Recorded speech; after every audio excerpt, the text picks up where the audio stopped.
Hello everyone, my name is Izzy Viscus and this is my first book review ever. The fact that I read so many books and then I don't sit down and talk about them because I love talking about them with my book friends. You know, when you have someone that reads the same books as you have a best friend that does it, and then you gossip about the book.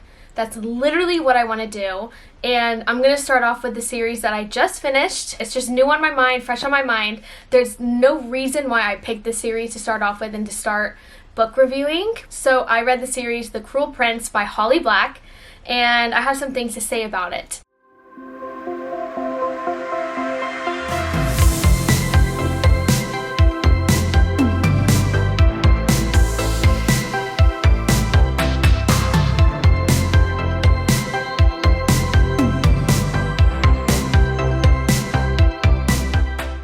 If you're here and you're watching this because you are thinking about reading it, you had a recommendation from a friend, from TikTok, whatever it is, and you just need guidance on if it's worth reading or not, this is the video for you. Also, if you have read this is going to be a spoiler-free one in the beginning, and then at the end, I'm going to go through and talk about some spoiler things, some key moments I loved from the series, from each book, and, you know, we're just going to dive in that way. So if you are trying to read this book, I'm going to talk about it without any spoilers in the beginning, and then at the end is when I'm going to go in for the spoilers, so please do not stick around. I'll make it really obvious when I go into spoilers, so don't worry about that. You can just play this, and then once you hear me say, please exit if you don't want spoilers, get out of this video. So, we are going to start with the first book of the series, which is The Cruel Prince. When I first started reading this, it took me a little bit to get into it.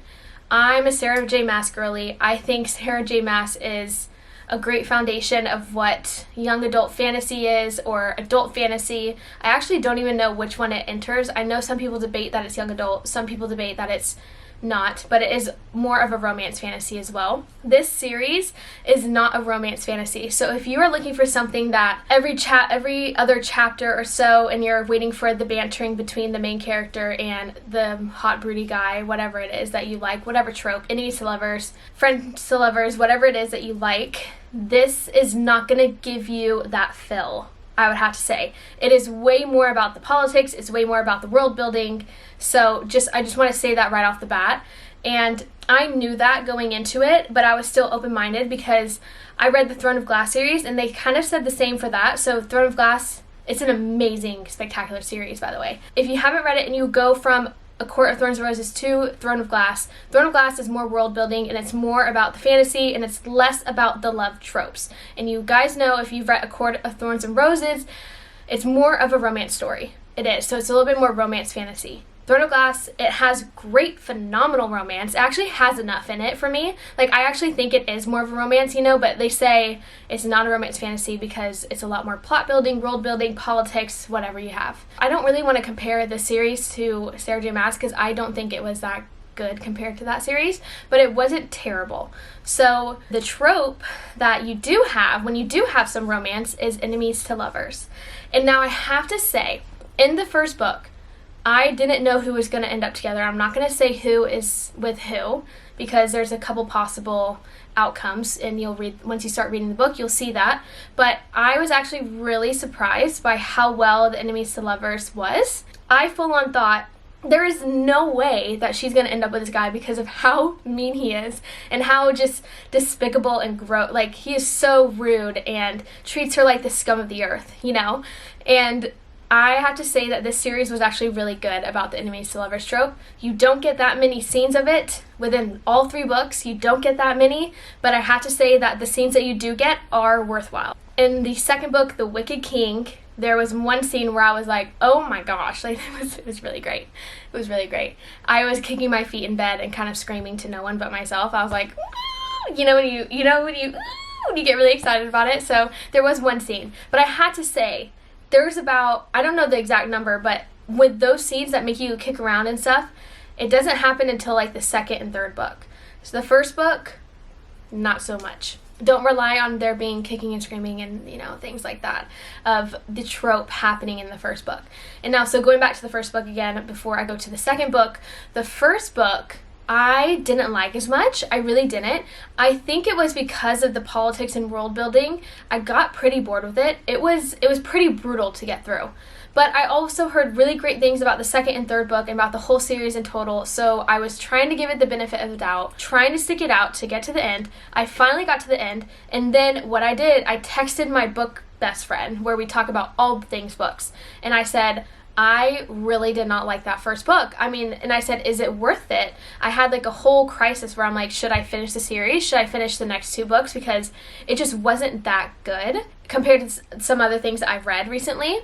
And then another series I just read recently, which I'll do a book review over too, but we don't have the final 3rd book, which is the Once Upon a Broken Heart series, which I'm so excited about. That book comes out in 2 weeks now, October 24th, so I'm really excited, but sidetrack. It was not as good as that series that I came from reading. Now, I don't know if it was the contrast between those two, but I didn't really like the first book at all. Got through it, started the second book. And so now you start knowing the main character more. There's a little bit more knowledge behind the politics, the world building, the possibility of the enemies to lovers trope. You're kind of starting to see them banter more. You're starting to see the chemistry form. And then you get to the second book, and it's really good. I absolutely love the second book. I read that faster than anything that I've read in that series, not comparing to other books, but the second book is The Wicked King. That is by Holly Black, same author. And it was really good. I just remember reading through it really fast, and then there was like so many ups and downs. There's like fear of death, torture. This sounds terrible, but there's like some torture scenes where, like you just like, oh my gosh, is he gonna, just really good chemistry, really good plot arcs, I would have to say. Like it kept your attention throughout the whole book. Now we're gonna talk about the 3rd book, which is The Queen of Nothing. I heard on TikTok, because I'm absolutely on Book Talk, I heard that it was like super good and it's actually the best one out of the whole series. I don't think it was the best one of the series. I really liked the second book. The 3rd book, it wasn't as great. I started off strong because the ending of the second book is really good. And you're like, oh my gosh, how is the main character going to figure this situation out? Because there was a cliffhanger. Not like an utterly appalling cliffhanger, but it was like, okay, how is she going to figure this out? You just sit there and you're thinking, okay, how is she going to scheme her way back in? Because she got so removed from her plot and her plan and everything that was happening, where you're like, okay, how in the world is she going to redeem herself? You know what I mean? And so the 3rd book, the beginning was really good, really, really great. So by the second book too, really great just chemistry between the enemies to lovers whole trope. It's really good. And then you get to the 3rd book, it starts off really strong, and then this one scene happens where like enemies to lovers trope, kicking and screaming your feet, you're like, oh my gosh, this is happening. And so that happens in the 3rd book, which is great. After that happened, I stopped reading for like 2 days. And normally I read every single night before bed. I stopped reading for 2 days, and I got a stall in the book. I think for me, if an enemies to lovers thing, because there's so much tension between them, once you break the tension, or you kind of like admit, or you both like, there's like a pull between the enemies to lovers. So once they start to forfeit it, it doesn't intrigue me anymore. I don't know what it is about the enemies to lovers, but I love the torment of just the banter and the chemistry between hating each other. And then like if they do get together, or like something magnificent happens, it's a lot at once, and you're just like, oh, that's it? Not in a bad way. I think Holly Black really wrote it really well, so I don't want to like go against her, but it's just a thing where I stopped reading. I had a break. I was like, okay, we got there.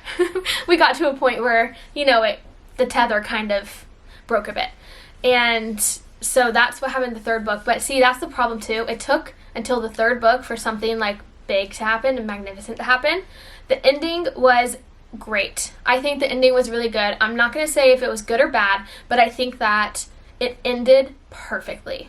Really perfectly. So if I had to rate this whole series between all 3 books, I would have to say it's a 3 out of 5 of my rating. Maybe even a 2 out of 5, because not all the books were wonderful and excellent.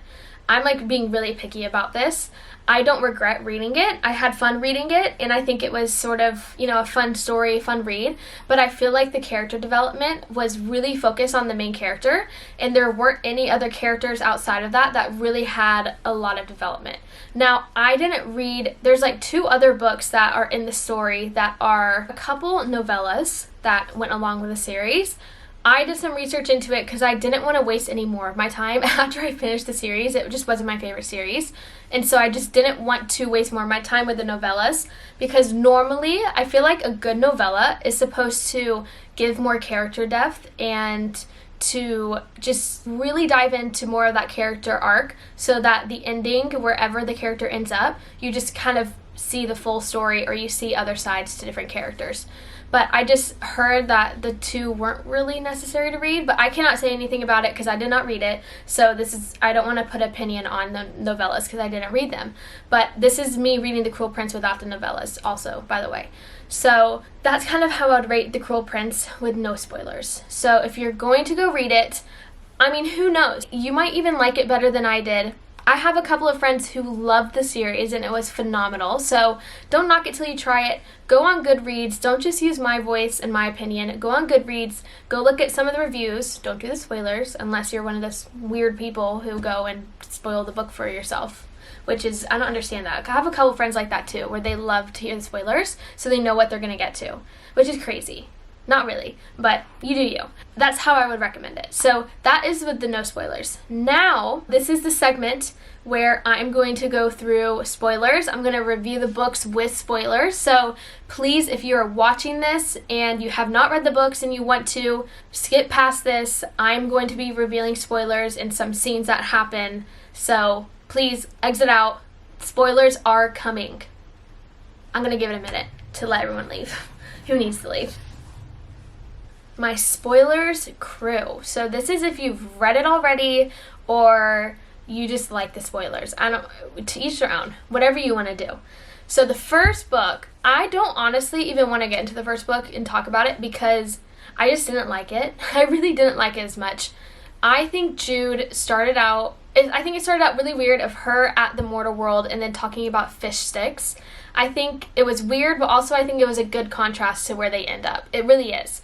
And I like the beginning of that first, picture and the whole story of them having fish sticks in the mortal world, how different it is from where they started to grow up in fairyland, to the ending of the epilogue of the last book, which is fantastic and amazing, which I will go through later on. But it's when, they go back to the mortal world and have the pizza, all that stuff. But for the first book, I never really trusted Locke.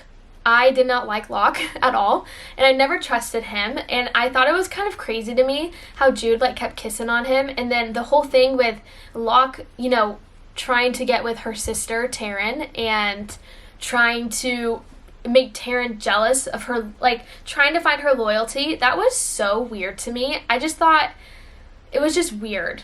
I just never understood Locke. He made me feel uncomfortable, so I just don't think I really enjoyed his character development or his character. I don't know if that's how Holly Black wanted us to feel or wanted me to feel when reading it, but I just felt really uncomfortable with Locke and Valerian and Nicasia, that whole group. Nicasia I liked by the end of it. I think her character arc was great because it was redeemable in a bit. She did come through at the final book and help out Jude. Anyways, Cardan, in the very first book, I thought he was a menace, but not as bad as I thought he was going to be. I mean that he was really rude to Jude, and he was, just playing those games, and that whole group was playing games, which is really gross, and I didn't like that whole group, their whole, posse and all that stuff. But the games that he would play with Jude, you could kind of tell that he wasn't really trying to hurt her. In a way, I think he always kind of had a soft spot, but his character development was just not that great throughout the whole books. I think he turned good too fast in a way. I just feel like he could have had so much more depth to who he was as a evil/good person. He's a morally great character in a way, and I feel like she, instead of putting some of the stories in the novella, because I know she did put a few in there, I've heard, I wish that she would have put a little bit more into the series. I think the series could have been a bit longer. It would have made it a little bit better when you could attach yourself to Carden, especially from the get-go. Like from the very first book, you sort of want to have more attachment to the characters. At least for me, that's what I would want. So I'd actually want to read the second book, the third book, whatever it is. And she doesn't really give you the chance to do that. I don't know. I just did not feel any kind of emotion towards the characters in the first book. Jude or Carden just didn't really care about their story. I don't know how to put it. I just don't think the development was as thought out. For the second book, for The Wicked King, it was phenomenal. I really did like this second book. I'm going to see what I wrote on my Goodreads, actually. I said, I didn't think I would like this book because I truly didn't like the first one, but it got really good. I think that the world and politics building was a lot in the first book, but now that I knew what was going on and the climate of the characters, it was fun to go through the twists and turns with Jude and Carden. I really, really want Jude and Carden to end up together, but I can't believe he banished her at the end. So the ending was really good because, you know, the whole thing happened where she controlled him for a bit, which was, I really loved the dynamics of the second book. I thought it was super smart on her play. She has been described as being like this scheming, cunning little liar of a human being in a way, in that she's trying to scheme her way to the top. And I think that she wrote her character out so well because she did do that, and it was just really surprising, and I didn't see it coming. So her like saying, I'm gonna have a hold over you for like a year and a month or one day, whatever it was, and then him becoming to trust her during that, it was just, the dynamic was good, the story was good, I really, really loved it. And then at the end, he like saves her from the underworld, the sea, and he was like, you could tell from some of the character writing where like he had like this weird look on his face when she came out of the water but didn't approach her or say anything. You can kind of tell he's like looking at her because he's in love with her and stuff like that, but it never says that, you know, because you need the tension. But it was just really good. At the end of it, I love the fact where she is exiled to the mortal world. And she's so down on herself that this happened and that her plans like made her go back to square one where she started. I love the fact that it was a riddle for her to solve because she's already the queen, because they got married, you know, in his bedroom, and that whole thing happened. That was super intimate. That was so good. So many amazing plot things happened in the second book that I truly, really did love.